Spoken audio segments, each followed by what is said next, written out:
بسم الله الرحمن الرحيم. الحمد لله رب العالمين، الصلاة والسلام على رسوله الكريم، أما بعد.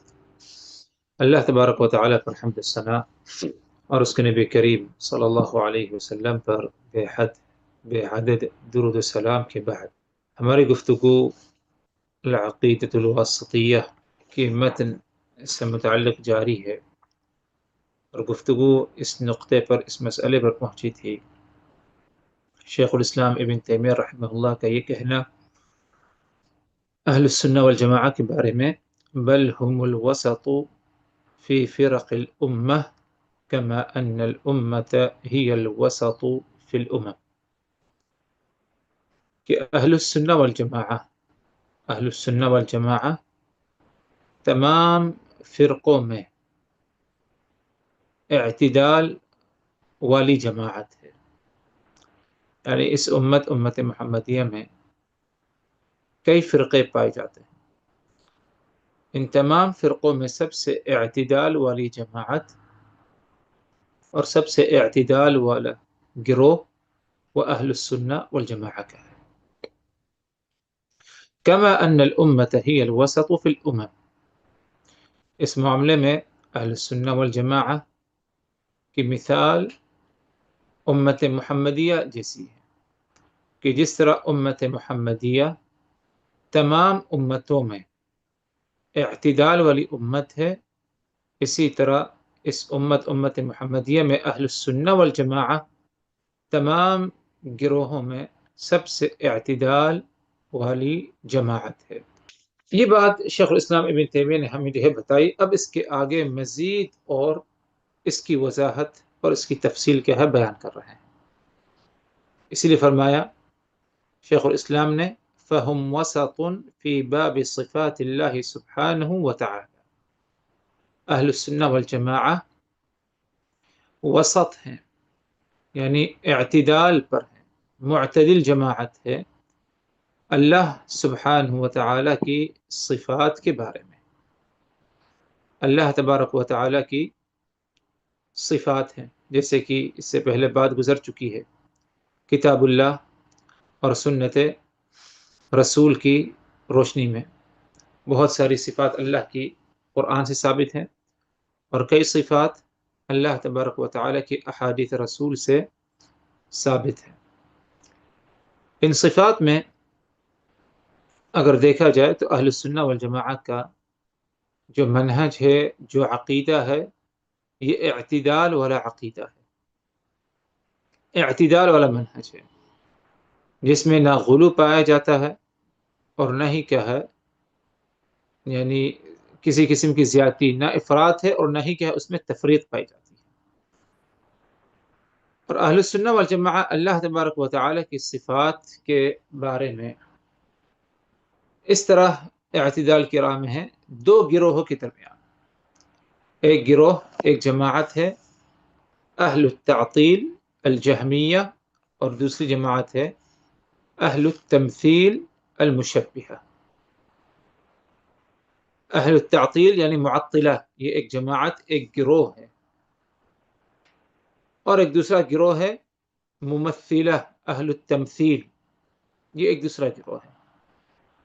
تو اہل التعطیل کا جو عقیدہ اللہ تبارک و تعالی کی صفات کے بارے میں ہے، اسی طرح اہل التمثیل کا جو عقیدہ اللہ کی صفات کے بارے میں ہے، ان دونوں گروہوں کے اور ان دونوں جماعت کے درمیان جو اعتدال والی جماعت ہے وہ اہل السنہ والجماعت کا ہے.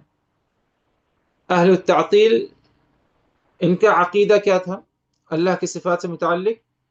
یہ اللہ کی صفات کا انکار کرتے ہیں، اللہ کی صفات پر ایمان نہیں رکھتے بلکہ اللہ کی صفات کا انکار کرتے ہیں.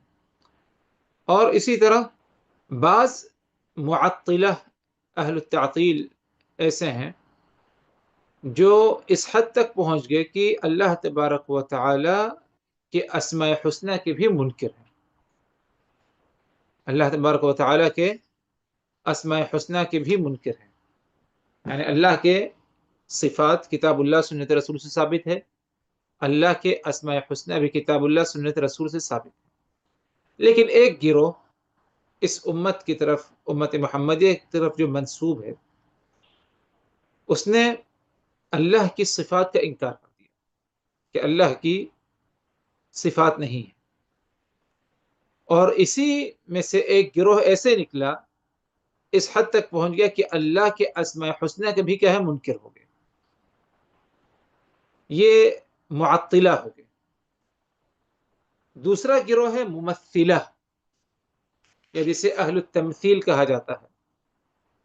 اہل التمثیل نے اللہ کی صفات پر ایمان رکھا، لیکن اللہ کی صفات کی مثال انہوں نے بیان کی کہ اللہ کی جو صفات ہے وہ مخلوقات کی صفات کی جیسے ہے، اللہ کی صفات مخلوقات کی صفات کے جیسے ہے۔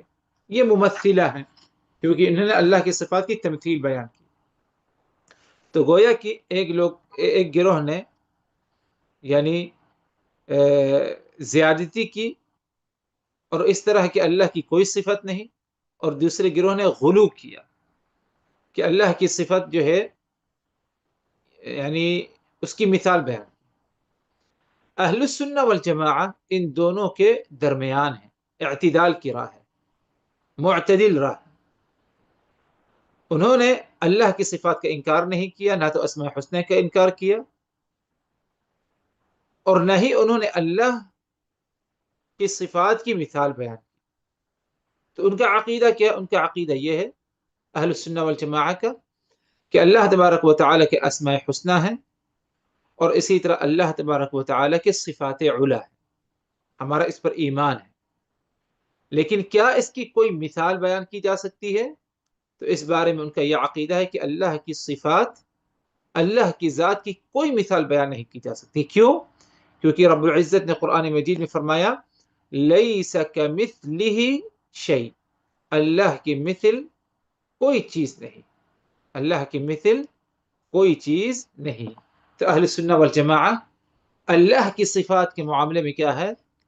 معتدل ہے، یعنی اعتدال کی راہ ہے اور وسط ہے۔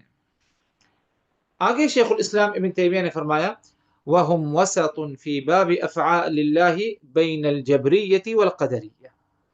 اسی طرح اہل السنہ والجماعہ وسط ہیں، اعتدال کی راہ میں ہیں اللہ کے افعال کے بارے میں۔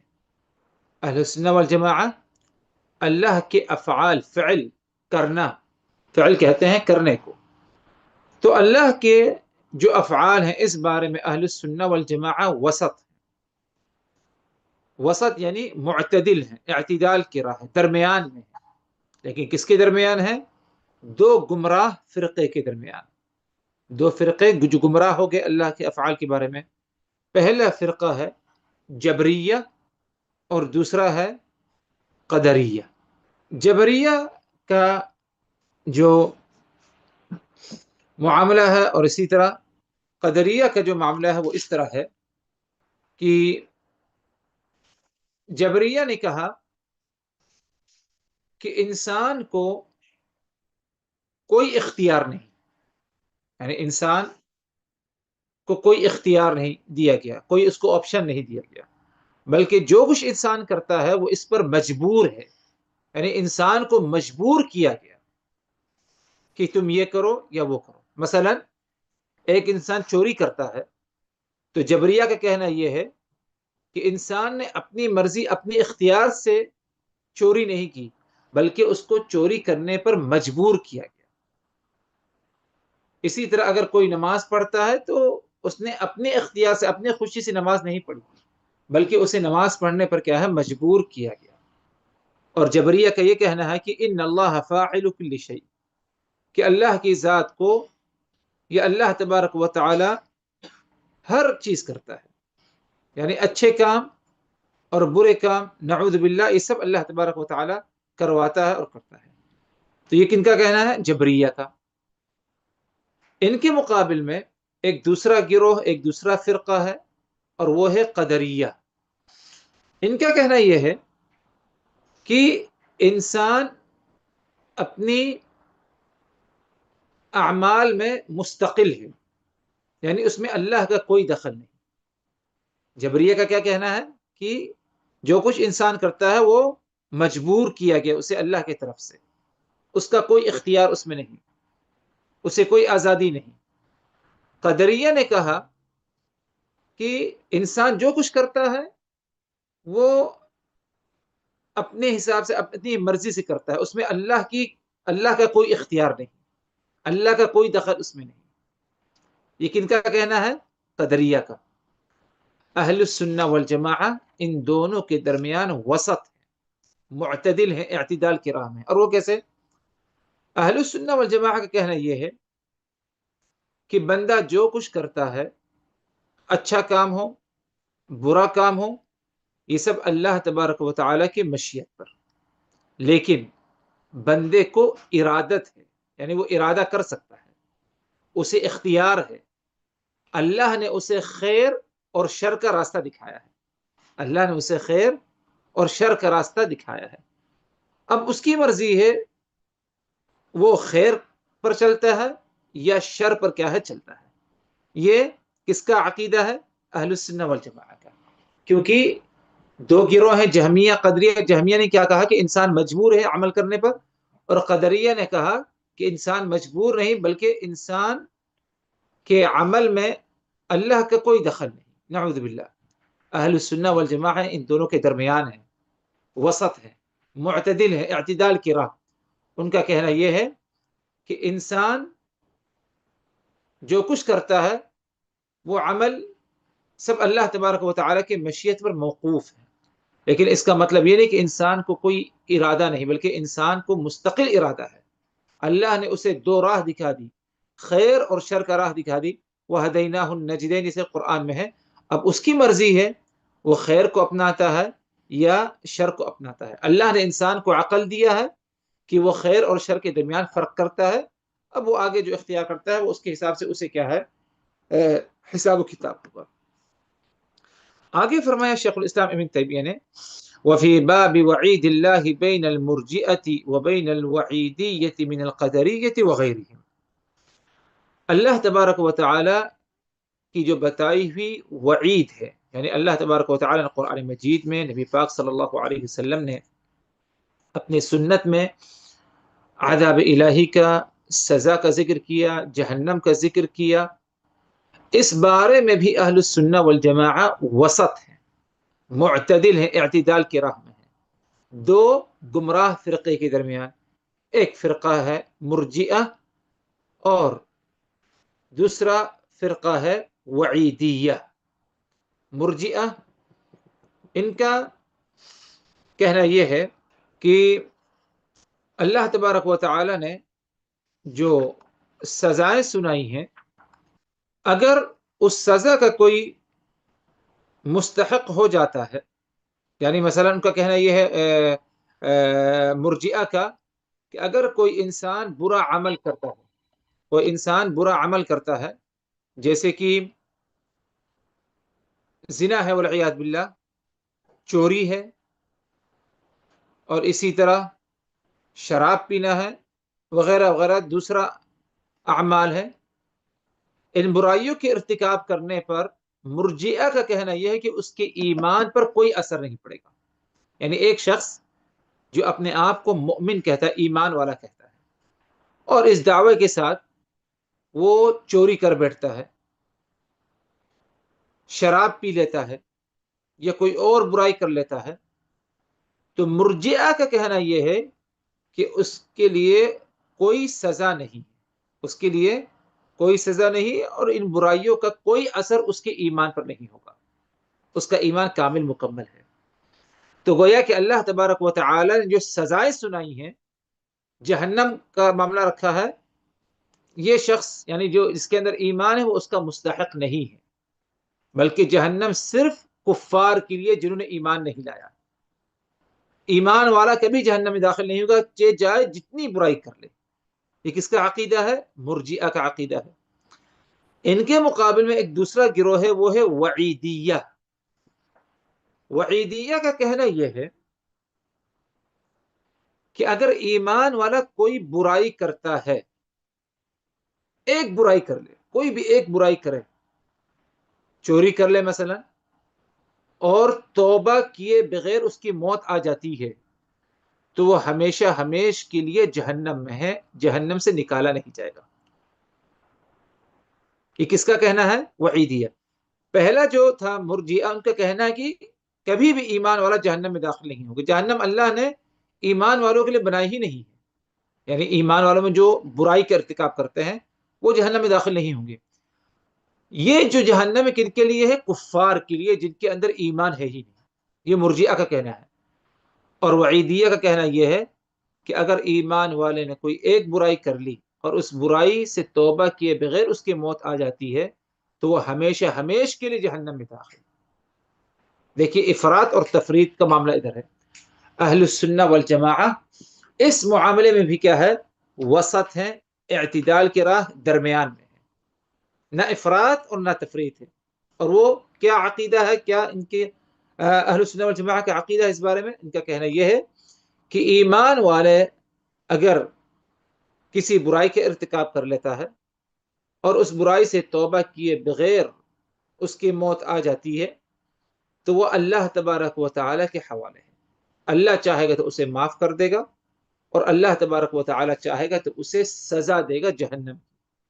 لیکن ایمان والا اگر رب العزت اسے سزا دیتا ہے جہنم کی تو ہمیشہ ہمیش کے لیے وہ جہنم میں داخل نہیں ہوگا، اسے سزا دی جائے گی اس کے گناہ کے مطابق۔ جب اس کے گناہ کی سزا پوری ہو جائے گی تو اب جو ہے اسے جہنم سے نکال کر کیا ہے؟ جنت میں داخل کیا جائے گا۔ یہ نہیں کہ ایمان والا چاہے جائے جتنی برائی کرے اس کا کوئی مؤاخذہ، کوئی پکڑ نہیں، ایسا معاملہ بھی نہیں۔ اور اسی طرح ایمان والا اگر برائی کرے تو جہنم میں جائے گا، لیکن ہمیشہ ہمیش کے لیے جہنم میں نہیں جائے گا، بلکہ سزا پوری کرنے کے بعد اسے نکال کر اللہ تبارک و تعالیٰ کے حکم سے جنت میں کیا ہے؟ داخل کیا جائے گا، کیونکہ اس کے اندر کیا ہے؟ ایمان پایا گیا۔ تو اہل السنہ والجماعہ اس معاملے میں بھی کیا ہے؟ وسط ہے۔ اسی طرح ایمان اور دین کے معاملے میں بھی اہل السنہ وسط ہیں، یعنی اعتدال کی راہ میں ہیں۔ اس بارے میں شیخ الاسلام ابن تیمیہ نے فرمایا وفی باب اسماء الایمان والدین بین الحروریۃ والمعتزلہ وبین المرجئۃ الجہمیہ۔ اہل السنہ والجماعہ ایمان اور دین کے معاملے میں بھی حروریہ، معتزلہ اور مرجئہ جہمیہ کے درمیان ہے اور اعتدال کی راہ میں ہے۔ حروریہ معتزلہ کا کیا عقیدہ، کیا سوچ ہے ایمان اور دین کے معاملے میں؟ ان کا کہنا یہ ہے کہ اگر کسی ایمان والے نے برائی کا ارتکاب کر لیا، کسی ایمان والے نے برائی کا ارتکاب کر لیا تو وہ کافر ہو جاتا ہے، ایمان سے خارج ہو گیا، اس کا خون حلال اور اس کا مال بھی کیا ہے؟ حلال ہوگا، یعنی اس کی کوئی حرمت نہیں۔ یعنی ایک شخص ایمان والا ہے لیکن اس سے کوئی برائی ہو گئی، گناہ کبیرہ کا ارتکاب کر لیا، تو اب حروریہ معتزلہ کا کہنا یہ ہے کہ یہ ایمان سے خارج ہو گیا، یہ ایمان سے خارج ہو گیا۔ اچھا، مرجئہ جہمیہ کا کہنا یہ ہے کہ اگر ایمان والے سے کوئی برائی ہو جائے تو اس برائی کا اثر ایمان پر نہیں ہوگا، وہ کامل مکمل ایمان والا ہے۔ وہ یعنی پہلے نے کیا کہا؟ پہلے فرقے نے کہ اگر ایمان والے سے برائی ہو جائے تو اس کا ایمان پورا ضائع ہو گیا، ایمان کا کچھ حصہ بچا ہی نہیں، وہ گویا کہ کافر ہو گیا۔ دوسرے فرقے نے کہا کہ اگر ایمان والے سے برائی ہو جائے تو اس برائی کا اثر اس کے ایمان پر ذرہ نہیں پڑے گا، وہ کامل مکمل ایمان والا ہے۔ اہل السنہ والجماعہ اس بارے میں کیا ہے؟ وسط ہیں، معتدل ہیں، درمیان میں ہیں۔ ان کا کہنا یہ ہے کہ اگر ایمان والے سے برائی کا ارتکاب ہو جائے تو وہ مومن رہے گا، ایمان ہی والا رہے گا، لیکن اس کا ایمان ناقص ہو جائے گا، ایمان میں کمی آ جائے گی۔ یہ درمیانی راہ ہے۔ اہل سنہ والجماعہ نے یہ نہیں کہا کہ اگر کسی سے برائی ہو جائے ایمان والے سے تو وہ ایمان سے خارج ہے، نہ، بلکہ وہ مومن رہے گا۔ اور یہ بھی نہیں کہا کہ اس کا ایمان پر برائی کا کوئی اثر نہیں پڑے گا، بلکہ انہوں نے یہ کہا کہ برائی کا اثر پڑے گا اور اس کی ایمان میں کیا ہے؟ کمی آ جائے گی، کامل ایمان والا نہیں رہے گا بلکہ وہ ناقص ایمان والا رہے گا۔ تو یہ اہل السنہ والجماعہ اس بارے میں بھی کیا ہے؟ وسط ہیں، درمیان کی راہ میں ہے اور معتدل ہیں۔ آگے بڑھتے ہیں۔ اہل السنہ والجماعہ صحابہ کے بارے میں بھی وسط ہیں۔ اہل السنہ والجماعہ صحابہ کے بارے میں بھی وسط ہیں۔ صحابہ کون ہیں؟ صحابہ وہ ہیں جنہوں نے رسول اللہ صلی اللہ علیہ وسلم پر ایمان لایا، ان کی نبوت کی تصدیق کی، اور ان کی صحبت ثابت ہے، یعنی اللہ کے رسول صلی اللہ علیہ وسلم کو دیکھا انہوں نے، ان کے ساتھ اٹھے بیٹھے، بات چیت ہوئی، یہ صحابہ کرام ہیں۔ ایک بڑی تعداد ہے، گنتی ہے صحابہ کرام کی۔ ان کا مقام و مرتبہ ہے دین اسلام میں۔ اللہ تبارک و تعالی ان کے مقام و مرتبہ کا قرآن میں ذکر فرمایا، اسی طرح احادیث رسول میں بھی ان کے مقام کا کیا ہے؟ ذکر ہے۔ تو اہل السنہ والجماعہ صحابہ کے بارے میں بھی وسط ہیں، یعنی معتدل عقیدہ رکھتے ہیں، کیونکہ صحابہ کے بارے میں بھی افراط اور تفریط کا معاملہ پایا گیا۔ اسی لیے شیخ الاسلام ابن تیمیہ نے فرمایا وفی اصحاب رسول اللہ صلی اللہ علیہ وسلم بین الرافضة والخوارج، اصحاب رسول کے بارے میں بھی اہل السنہ والجماعہ وسط ہیں، یعنی اعتدال کی راہ میں ہے، دو گروہوں کے درمیان۔ پہلا گروہ رافضہ کا، جسے ہم شیعہ کہہ سکتے ہیں، دوسرا گروہ ہے خوارج کا۔ کیوں؟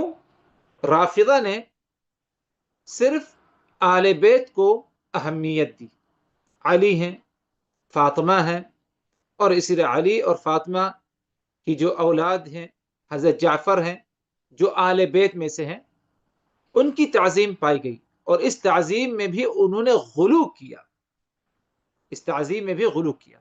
لیکن باقی جو صحابہ کرام ہیں، بڑی تعداد صحابہ کرام کی، ان کو انہوں نے وہ مقام و مرتبہ نہیں دیے جو مقام و مرتبہ دینا چاہیے، بلکہ ان کو کافر قرار دیا، جیسے کہ ابو بکر کا کافر قرار دیتے ہیں، حضرت عمر کو بھی کافر قرار دیتے ہیں، دیگر باقی صحابہ کرام کو، امہات المؤمنین کے بارے میں برا عقیدہ رکھتے ہیں۔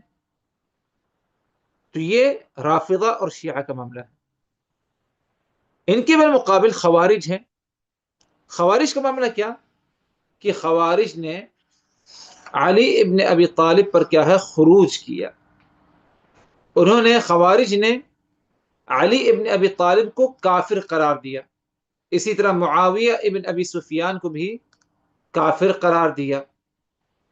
اور جو شخص خوارج کے عقیدے پر، خوارج کے منہج پر نہیں، ان کی فکر کو تسلیم نہیں کرتا، تو اس کا خون کیا ہے؟ حلال ہے، اسے قتل کیا جا سکتا ہے۔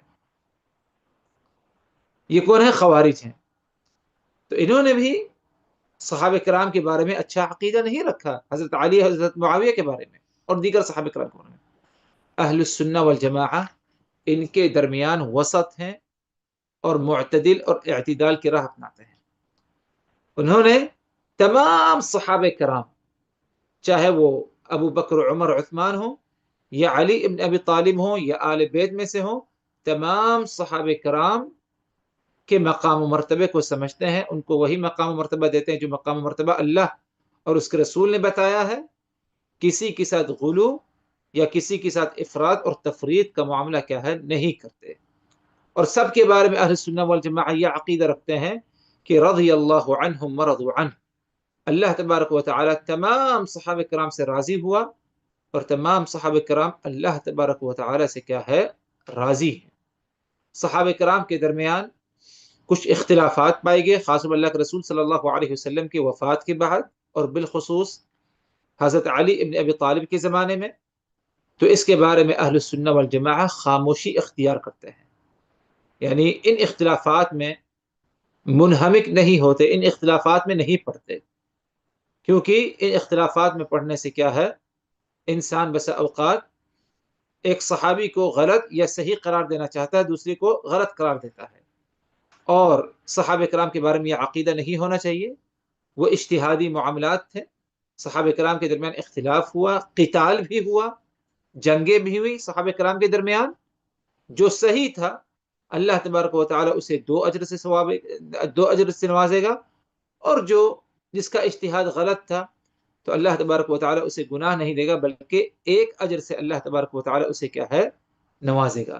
تو اہل السنہ والجماعہ صحابہ کرام کے بارے میں بھی وسط ہیں، یعنی ان دو گروہ کے درمیان، پہلا گروہ رافضہ اور دوسرا گروہ کیا ہے، خوارج ہے، کیونکہ اللہ تبارک و تعالیٰ نے اسی بات کی ہمیں تعلیم قرآن مجید میں دی، جیسے کہ رب العزت کا فرمان ہے، ربنا اغفر لنا ولإخواننا الذين سبقونا بالإيمان ولا تجعل في قلوبنا غلا للذين آمنوا ربنا إنك رؤوف رحیم، اے ہمارا پروردگار اغفر لنا، تو ہمیں معاف فرما دے، وَلِإِخْوَانِنَا الَّذِينَ سَبَقُونَ بِالْإِيمَانِ، اور ہمارے وہ بھائی جو ہم سے پہلے انہوں نے ایمان لایا، جس میں صحابہ کرام بھی داخل ہیں، وَلَا تَجْعَلْ فِي قُلُوبِنَا غِلًّا لِلَّذِينَ آمَنُوا، اسی طرح اے اللہ تو ہمارے دل میں کسی بھی ایمان والے کے بارے میں بغض اور نفرت نہ رکھ، ربنا انک رؤوف رحیم، اے اللہ تبارک و تعالی تو بہت ہی زیادہ رؤوف رحیم، یعنی رحم کرنے والا اور مہربان کرنے والا اپنے بندوں پر ہے۔ تو یہ عقیدہ اہل السنہ والجماعہ کا یعنی صحابہ کرام سے متعلق ہے۔ تو کہنا ادھر یہ تھا شیخ الاسلام ابن تیمیہ کا کہ اہل السنہ والجماعہ یہ امت یا جماعت وسط ہے، یعنی جس طرح یہ امت محمدیہ تمام امتوں میں سب سے معتدل امت پائی جاتی ہے، اسی طرح اہل السنہ والجماعہ یا دیگر الفاظوں میں کہیں جو سلف کے منہج پر ہیں، یا جو سلفی المنہج ہیں، یا جو اہل الحدیث ہیں، یہ سب سے بہترین جماعت ہے جس کے اندر نہ تو افراط پایا جاتا ہے اور نہ تو تفریط، بلکہ وسط پایا جاتا ہے، اور اعتدال کی راہ اس میں کیا ہے، پائی جاتی ہے۔ اللہ تبارک و تعالی ہم سبوں کو اہل السنہ والجماعہ کا عقیدہ اچھی طرح سمجھنے کی اور اسی کے مطابق یعنی اپنے عقیدے کی اصلاح کرنے کی کیا ہے، توفیق دے۔ وآخر دعوانا ان الحمد للہ رب العالمین۔